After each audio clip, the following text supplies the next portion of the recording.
earth became folded, the freshness of yesterday's tomorrow became molded. Neither would denounce their love to be subservient. Dying clouds for the sake of turbulence. We took cumbersome equations and made them simple. Little do we know we were plummeting into limbo, a state of oblivion, an intermediate realm of imprisonment or confinement to recollections experience. We were plummeting into the uncertainty when we became invertebrate in limbo. Limbo, how low can you go? I'll tell you. In limbo, day can turn to night, like a day in an instant. Things can materialize and manifest into existence, thus skewing the ensuing thought of eternal endlessness, only perpetuating that thought of external limitless. I could break down the word of control with no ordinance. Wouldn't take long to prove her love was more subservient. She did not see this as a thought of endlessness, only perpetuated her thought of limitless. She would take this brief occlusion and turn it into an interlude. Wouldn't take long to prove my love was minuscule. We fought epic battles till we killed our new world and eradicated its surface, competing love against love till we eradicate its purpose. Jaded from the very reason it was created. Saturated every facet of the word till the word became worthless, because too much of a good thing is never conducive and spurtless. But I showered her, I permeated her with my love's warmth, I Eddie Bowered her, I fed her my pheromones cologne till she burnt potpourri and farted lavender. I changed every day on her calendar to a Valentine's Day of a Groundhog's Day, so every day she was bombarded with kisses. Ironically, Cupid's misses, I gave her this opportunity to become my missus, and this opportunity I will not miss this. But before I could finish, she changed all water fountains to Guinness, changed the moon back to cheese, and everything was a nacho, and this was not so. That it was a professional man night, a shit-talking, football-watching, hand-in-your-pants night, and everything felt damn right, but the competition just got more heated. And then we superseded and proceeded, and every shit out of that bleed. Yeah! And that's how it was. But the competition just got way more heated, because we superseding and proceeding each and every desire that the other one needed. She wanted candy, I gave her snow caps from mountaintops. She gave me a donut from the Holy Moly Donut Shop. We were giants. But I had that clip that of Green Lantern. I proposed to her with the ring from Saturn. Then she waved crop circles, the most intricate patterns, hieroglyphically, just to say yes to me specifically, and wrote in the cloud PS that she misses me. And I remember instantly that I hadn't seen her in like one Earth day, but in here that was in like infinity. Like 10 times older. And I told her that I was playing this dangerous game in which I could not console her, so I told her we were once kindred spirits waltzing in a flickering light of a candle. We defined bliss like a fat kid in a candy store, a handful. There's too much of a good thing is not conducive in samples, but it was too late. We were already gone like 9 galactic light years. We were so deep into limbo, we were a chiropractic's nightmare, and it was quite clear that we would spend the rest of our life here. So the secret was how to die.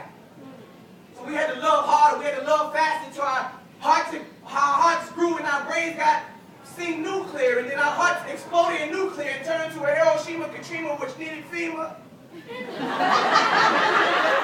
Boom! And our world blew up. And the next thing I remember is me on the beach, looking into her eyes. I thought I'd seen this before. She said something like, I love you. I said, I love you way more. And she said, I love you times infinity. And I said, with all the energy in the vicinity of my body, just to say, thanks, boo. I love you too. I wasn't trying to go through that shit again.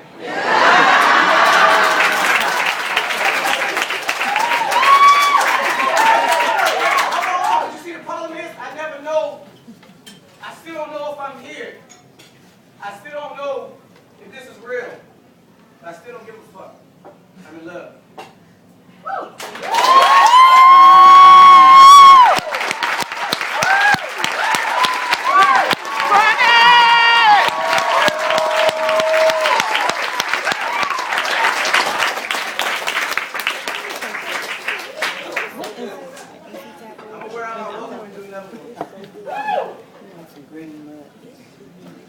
Okay, so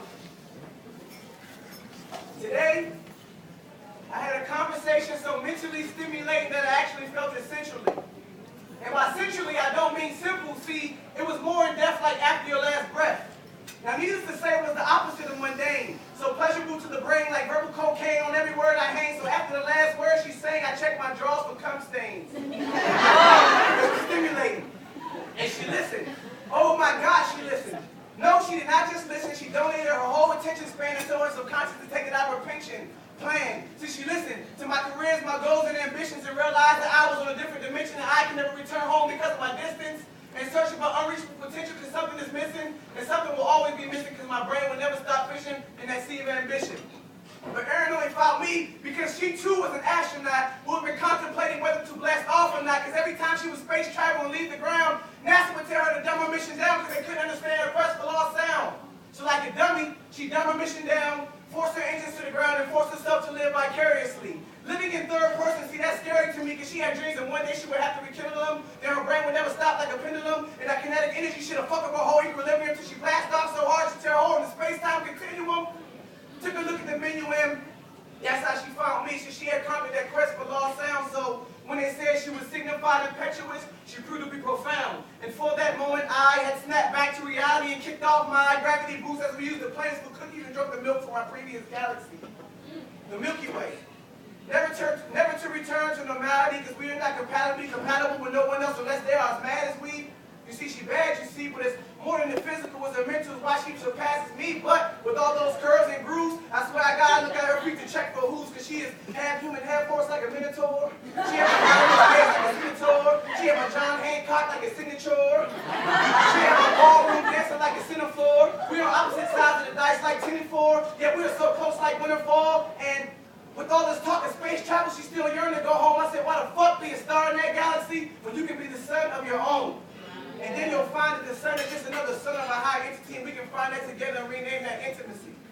Instead of fencing yourself around density, mediocrity immensely, you see, by the sun, you were sent to me, so the rest of these light years should be spent with me.